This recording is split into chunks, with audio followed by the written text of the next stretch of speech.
This episode is brought to you by the Arvada Center, because they're putting on the Tony and Grammy award-winning show Beautiful, the Carole King musical, September 8th through October 15th. If you don't know Carole King, she got her start writing iconic music for R&B groups like the Shirelles and the Drifters before becoming a star herself. She was deep in the songwriting mill in New York City, which was just like a building where people went and, it was just like literally a songwriting factory. It was crazy. And the musical tells her whole story, including all her hit songs like You Make Me Feel Like a Natural Woman, Up on the Roof, and So Far Away. Oh, Carole King's amazing. She's fascinating. Tickets are available now at arvadacenter.org. Today on CityCast Denver, what happens when a senator gets her car towed and she wrote the legislation to address predatory towing? We find out how she got her car back, what the Colorado Attorney General has to say about it, and why Wyatt's Towing should be shaking in their boots. Today is Friday, September 1st. I'm Bree Davies, and here's what Denver's talking about.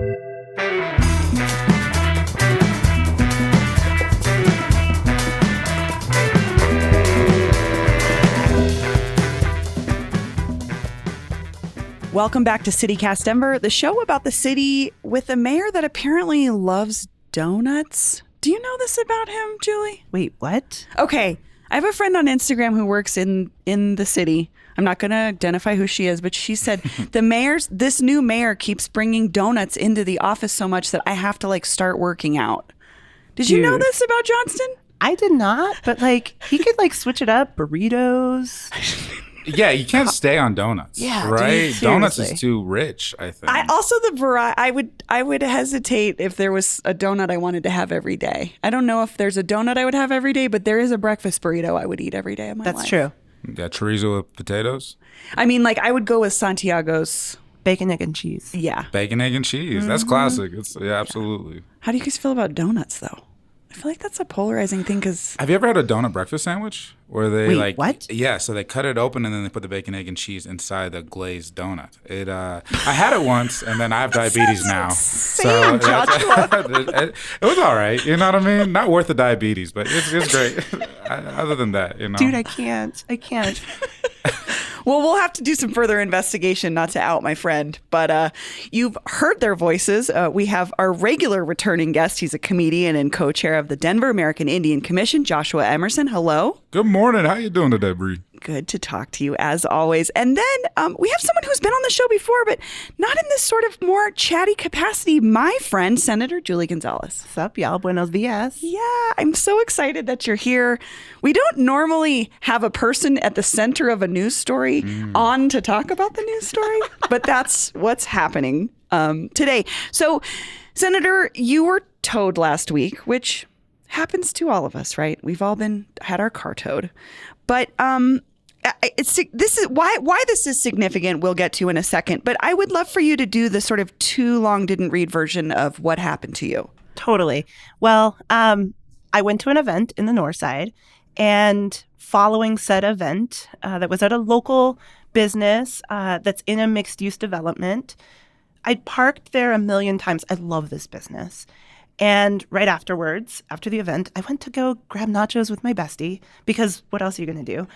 And came back to find that my car had been towed and that instead of having my car parked where I had left it, there were 3 Wyatt's employees and 3 Wyatt's tow trucks idling where my car had been. And so That's a gangster move also. I know, just to stay there and make eye contact with you. Rude. So I go and I ask, I'm like, where's my car? And the guy goes, what kind of car do you have? And I go, it's a white Honda Accord. And he goes, yeah, we got your car. Do you feel like you got some joy out of telling you that, Julie? You know what? I think he was a little bit embarrassed because he kind of looked at me and was like, yeah. So, which is the worst, And so, bestie to the rescue. I call her, and she swooped me back up. We drove over to Wyatt's, and there begins a 2-hour saga to try to figure out how to get my car back.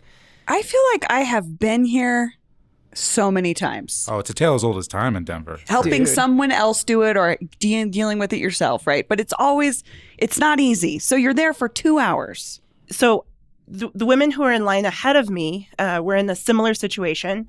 One woman had gone to her friend's apartment to go visit her. She had been parked in the parking lot for only half an hour before Wyatt's came and towed her out of that apartment parking lot. And she had to pay $390 to get her car out. And the half an hour thing, too, is really a stickler for me, where I feel that this is the open predatory nature of towing. And that is exactly why we passed the Colorado Towing Bill of Rights last legislative session in 2022. Who worked on that bill? Dude, I did. Oh, you did? Oh. So, spoiler alert, the reason this story is so wild is not because the senator was towed, as we all have been towed, but because you wrote the Towing Bill of Rights to keep folks from getting in these situations where they are paying sometimes $390 is not an easy. That's a lot of money. Oh, there's a good portion of the country that can't afford a $400 expense that wasn't planned. That's right. Absolutely true. A third of Americans absolutely are not able to navigate that. And when I spoke to the woman ahead of me, I asked her, how much had you paid? And she was like, you know what? I am a single mom. I've got to take my kids to school. I need to get to pay work. Whatever. I'll pay whatever. She just handed over a card. She literally said, I don't even want to know how much it is. I just need my car. When I asked, had you been provided with information that you can pay an installment plan? She looked at me and she was shell-shocked. She said, what? So this is part of the legislation that you crafted, right, Julie, is that there's a piece in there that says people who have been towed can pay the towing company in installments so they don't have to pay that $390 up front. Exactly. But what you discovered was that this information was not being given to folks as an option. That's exactly it.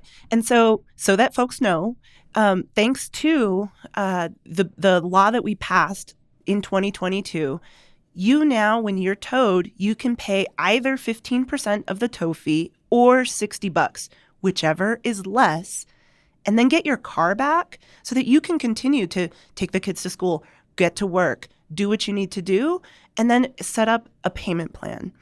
So that's what I asked for when it was my turn. Because you wrote the legislation and you were aware of what they had to provide you. Exactly. And when the employee said, well, given the late hour, I don't know how long it's going to take, I said, I got time.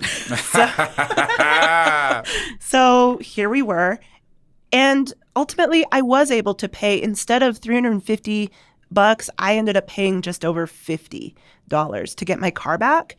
And then the next morning, I was informed that because it was an incorrect tow, Wyatt's was going to refund my towing fee. Are you which kidding is great. Me? It is great. However, but I want to know, did they actually refund the women ahead of me in line? Did they refund the other people who were incorrectly towed from that business that evening of? I've got Wyatt's lots found of out questions. they didn't have senator in front of their name, maybe like you? Look, my car is a hoopty. I drive a busted 2012 Honda Accord. I don't have senator plates. I never, none of that. It's not obvious. Yeah, sure. Dude. But if I had to jump through these level of hoops in order to get, the installment plan for myself, I want to make sure. And part of the reason I decided to share my story on social media and, I'm willing to talk to you and others, is because I want to make sure that Coloradans know that we fought to hold these shady, predatory companies to account. We've passed legislation. And look, if we need to come back next legislative session and strengthen that law even more, happy to do that. Oof. They shouldn't have done that. Dude.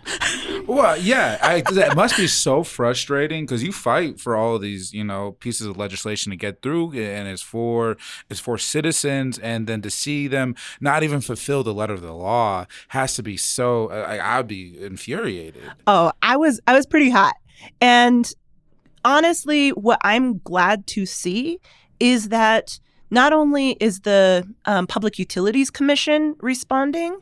I filed a complaint the following morning. They are in active investigation of my case individually, but also, the PUC has fielded nearly 1,000 complaints from Coloradans who are upset and frustrated by the business tactics of this company.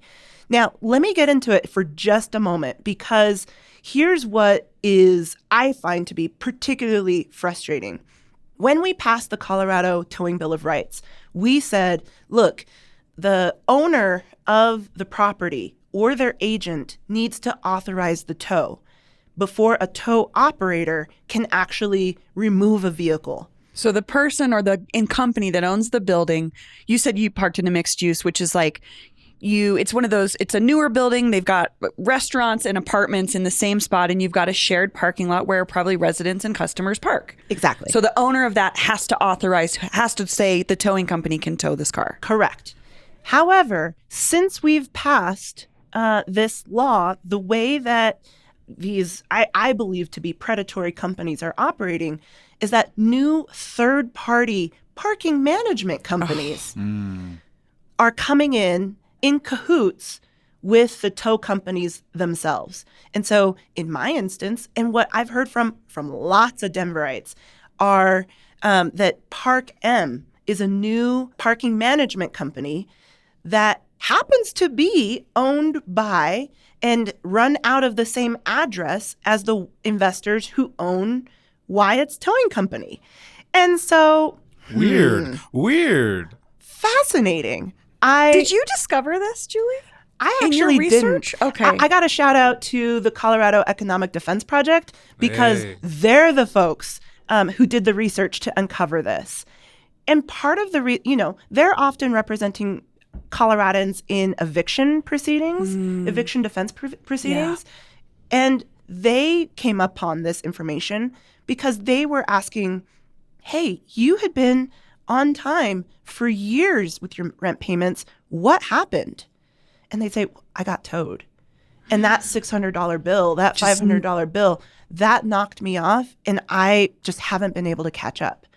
And that's what started their investigation into this vertically integrated business model, where a parking management company and a towing company, and they're even have built relationships with auction houses as well. To auction off the cars that they tow that people can't afford to get out of the tow lot. Then they lose their car because they can't afford that 20 days it's been sitting in the lot that brings up, the charges, which is what happens if Joshua, I'm sure you've been towed, right? Yeah. I hated it. It's not just the cost, which sucks, but it's also just going out and the shock of not know, like, where's my car? And then, oh no, it got towed. And the domino effect of, I'm going to have to go to the place that the person there, they are not very nice. I don't know if you've ever been to a tow yard. Dude. They don't like life. You know what I mean? They treat your car like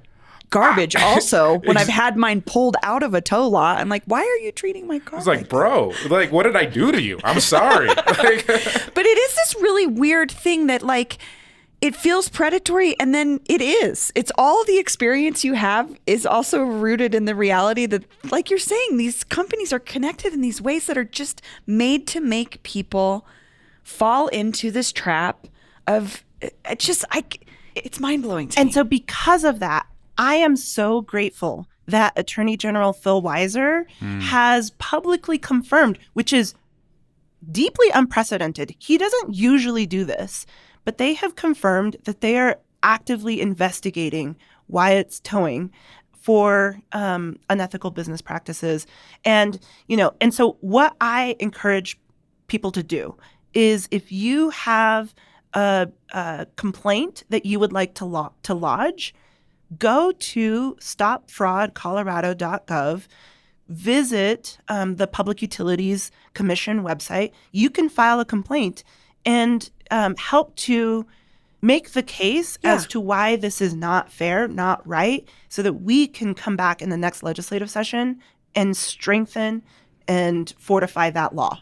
Yeah, 1,000 complaints already. Dude. There has to be way more than that for all the people that experienced it and then And didn't. most of us think it's just that's how it is, right? Mhm. I Right. would say it's like, oh, well, I guess I got towed. Like, I guess that's just how it's supposed to be. But what your situation showed us, Julie, was it's not how it's supposed to be, because you have just written legislation to undo some of this predatory nature, and this company is still not abiding by the law.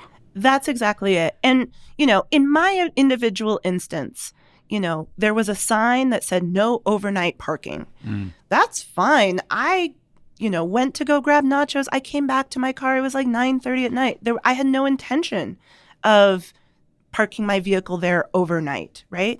And I hear in the week since this has happened, I've heard from so many people that unclear signage, where it is Yes. confusing for folks, and I believe intentionally so. Right. Totally. If we need to Absolutely. go and clarify in size 25-point font, you know what I mean? Like that level of specificity to make people who are parking aware of what their obligations and responsibilities are before a tow operator can come in and tow them, we're happy to do that clarification. But we need for folks to tell their stories. I would really encourage folks, if they do have these stories, to file a complaint, to reach out to the Attorney General's office, to reach out to the Public Utilities Commission. The PUC is the entity that regulates every single tow company here in the state of Colorado. We'll share a link in the show notes for folks to do that because, again, I think everyone I know has a towing story. And also, I would say on the whole, most folks are just trying to do the right thing. That's exactly it.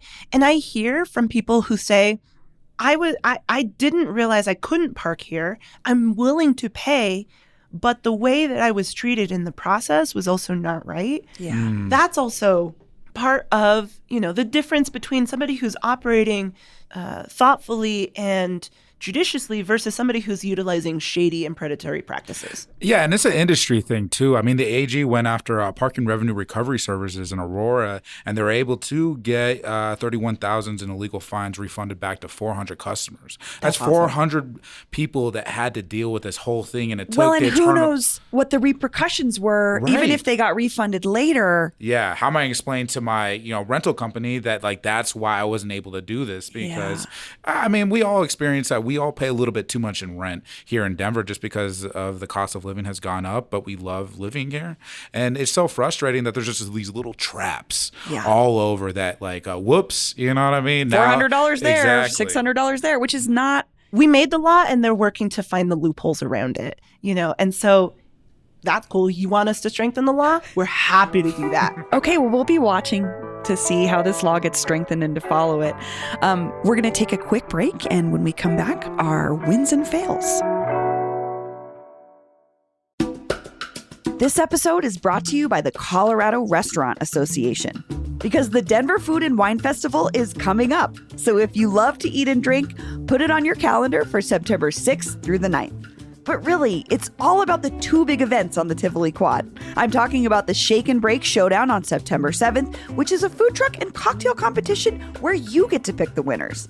And then on the 9th, the Grand Tasting, an all-you-can-eat and drink showcase of area restaurants with live DJs and a whole lot more. Proceeds benefit the Colorado Restaurant Foundation, which supports local hospitality workers, mental health and emergency assistance grants, and educational scholarships. Learn more about all the Denver Food and Wine Festival events and the cause they benefit, and get your tickets today at denverfoodandwine.com. And we're back. We're going to be doing our wins and fails, or our mile high highs and our below sea level lows. I don't know. Someone got mad at us for calling it that. They said it was dumb. So I don't know. Wins me. and fails. It was you. It was me. Also a listener, so you've got some support. Joshua, do you want to start us off with your fail of the week? Yeah, this one is actually kind of sad because it should be a win. It's the Michelin. They just released like 9 restaurants that they're going to be like putting on in the guide. But then they also talked about where they're were reviewing, and it's Denver, and then like Snowmass and Vail, like all these mountain towns, but not Aurora. Dude. So frustrating. Some of the best food in the Denver metro metro area is in It Aurora. felt very 1980s of them to ignore Aurora. It's like, what is happening? Annette's great, but also not just Annette. There's so many different places out that east. I was so pissed when I found that out. So you're talking about, so the Michelin Guide does a couple things. It has its star ratings. It also does its Bib Gourmand. We talked about this earlier this week, which is like recognizing value for your good Right. food for your money. But what you're saying is, I think with the Michelin Guide, it's the first time Colorado restaurants are getting it, and they're not even going to consider restaurants in Aurora. Right, which is to me dumb. It's crazy. Yeah. It's where you go to get good food, right? One of the places, absolutely. Yeah, I make the trek, Dow East specifically for specific restaurants out there all the time. Yeah. There's no mountains out there. I'm I'm only still going going for that the food. I know. I go to Mango House. They have Burmese food, which I've never had that place anywhere is else. amazing. It's great. I love Mango House too because I have a child and he can run wild and no one cares while you eat. It's perfect. I went for the first time. It was so cool. It's so cool. It's so good. It's just, but there's so much more out there. I mean, that's the thing is. It's not just one or two places. It's a whole culture. Yeah. So to the Michelin Guide. I know. Julie, do you have a fail this week?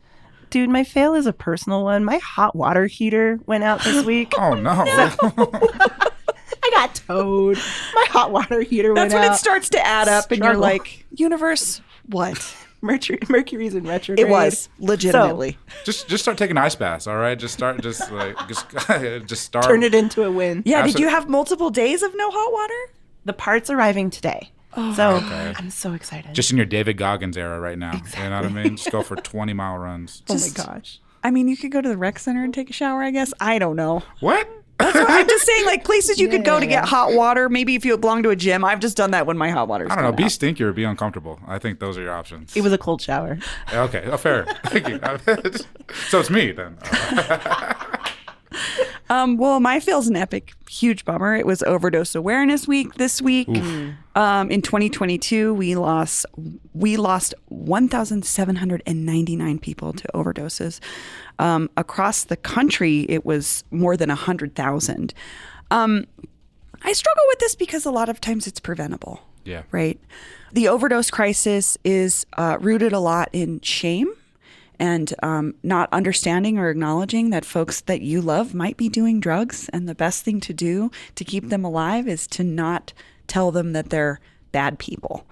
And so, I don't know. I lean heavily on the Harm Reduction Action Center for the work that they do here. They saved my family's life. They opened their doors and said, let's talk about what's going on and how we can help you. And what I love about their approach is it's not about getting someone into rehab or recovery immediately. Because one, we know that's not an option. It's not free. It's not like a hospital. But two, it's really about just keeping people alive for a safer and better day the next day. So I want to give them a shout out, the Harm Reduction Action Center, but I also just want to acknowledge Overdose Awareness Day is about being aware of the fact that people we love use drugs and they deserve to live. They deserve to live. Absolutely. They deserve that future. Okay, let's get to something happy. Let's start talking about wins. Joshua, what's your win for the week? Oh, we got a baby orangutan. Hey! That's right. Yeah, big win. Julian, one of Joshua's many amazing Too many jobs. jobs. He has too many amazing jobs. He works at the zoo as Wait, well. what? Yeah, Denver Zoo, baby. I'm one of their elephants. Yeah. I'm just joking. I'm a human being. But so we have a baby orangutan. Her mother's from Germany. I didn't know that. But she got moved here specifically as part of the species survival plan. And it worked. We don't know who the father is. So check out the next Denver Zoo, Maury. The name, it hasn't been named yet, but she is on display. She's so cute. We also have a baby mandrill that got born 2 days before, or like 1 day before. Is that a monkey? Yeah, so those are like a lot of people think like of baboons when they hear mandrill, like the ones with the crazy faces. Yeah. Yeah. The dad is so gnarly. It's the testosterone that makes them get like all that blue in their face, and he looks like a wolf. Anyways. He had a kid, and it's super cute. Yeah, I love it. I love that. That's a nice celebration. Absolutely, yeah. Come to Another the zoo. reason to go to the zoo if you need a reason. Yeah, say hi to me. I'm the large, loud native. Can't miss me. Julie, what's your win? Dude, the state fair is going on right now. And Pueblo. So, yeah. Represent. Pueblo represent. I mean, I've just been to Pueblo. You I know what mean- Hey, I have relatives in Pueblo. Back off. I got a lot of love for Pueblo because now, especially this weekend, Sunday is going to be Fiesta Day. And so you can go to the Fiesta Parade. You can see the Mexican rodeo. You can see all of these different events to support and highlight the Latino community.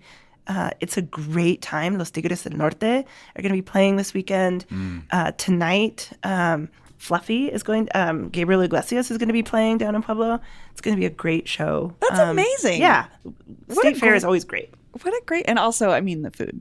Hi. Yeah, Good also food, pass yeah. keys. Yeah, Dude, Huskies. I love Gabriel too, and if you haven't seen Gabriel live, he is so good. He's been doing this 20 plus years, and then Martine, his opener, he's been doing that just as long, and they're so funny. Yeah, just some of the best out there. What a great variety Super of cool excited. stuff. And I mean, I don't know. I think Pueblo's really beautiful. I think the downtown is awesome. They have the whole neon alley. I mean, I don't know. There's a Pueblo- lot to see and do in Pueblo. absolutely. Like all of us, Pueblo has gone through some rough times recently. It has. But also, I think they're on the up and up. And Yeah. I think they're doing really amazing, dope work. Great organizing coming out of Pueblo. Great fights for workers' rights coming out of Pueblo as well. And dude, I'm just excited to go down to the fair, the state fair this week. Sounds so perfect. Yeah. Perfect weekend for it, too. Shout out to my cousin Andrea in Pueblo. What's up, girl? Just want to say hi. What's up, Andrea? How you doing? Hey. Well, my win is that Jack Harlow made a song called Denver. Yeah, I And saw it. Oh, sweet. With Murray. so the song itself is really more about Jack Harlow's existential crisis with fame. But he was in Denver when he wrote it. And the video itself showcases Denver in a way that I just don't see often. And it's through, clearly there are Denver folks behind this because it's like he's cruising West Colfax. Good Times is in there. He's at Cervantes. There's cranes in the sky, like something you don't see in the skyline photos. And of course, Jamal Murray, one of our kings, is hanging out with him on a rooftop.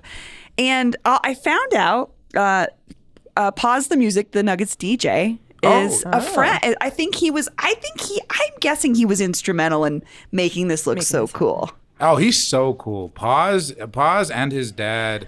Okay. If people don't know, if you're an old raver like me, his dad, Tribal Touch, was a DJ. That's right. I saw him so many times. Yeah. So Tribal Touch, both of them are Navajo, by the way. So shout out, my So Danae cool. brothers. Paz, he's the Nuggets DJ, really sick. He actually spins around town too. And last time he was at the Ogden, it was insane, man. I think he was behind some of making this Jack Harlow video so cool. I believe it. I'm just saying. He would be the guy, So you should go check it out. It's a great video.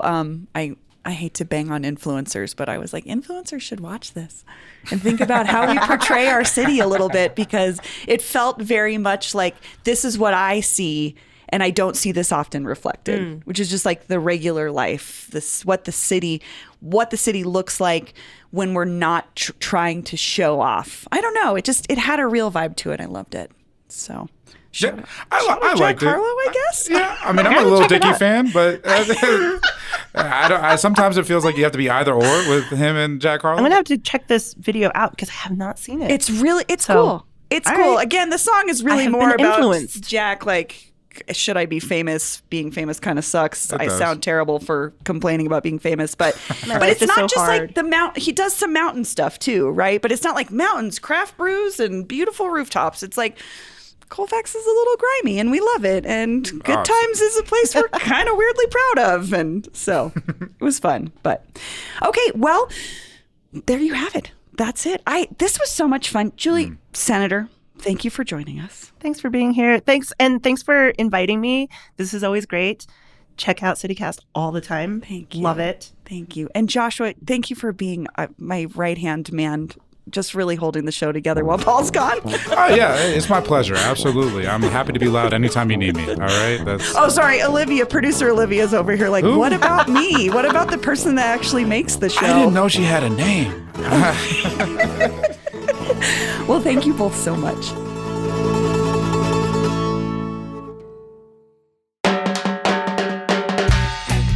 That's all for today here on CityCast Denver. Our producers this week were Olivia Jewel Love, Elizabeth Kama, and Natalie Rivera.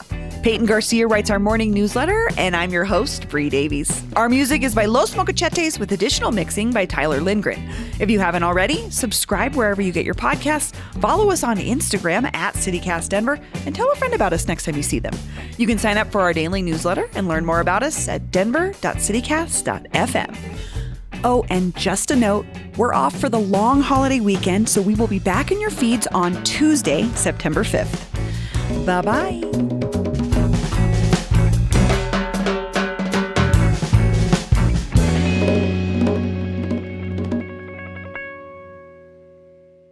Is this recording? It is. I want that. It is. Make It that is. the blooper. We'll see.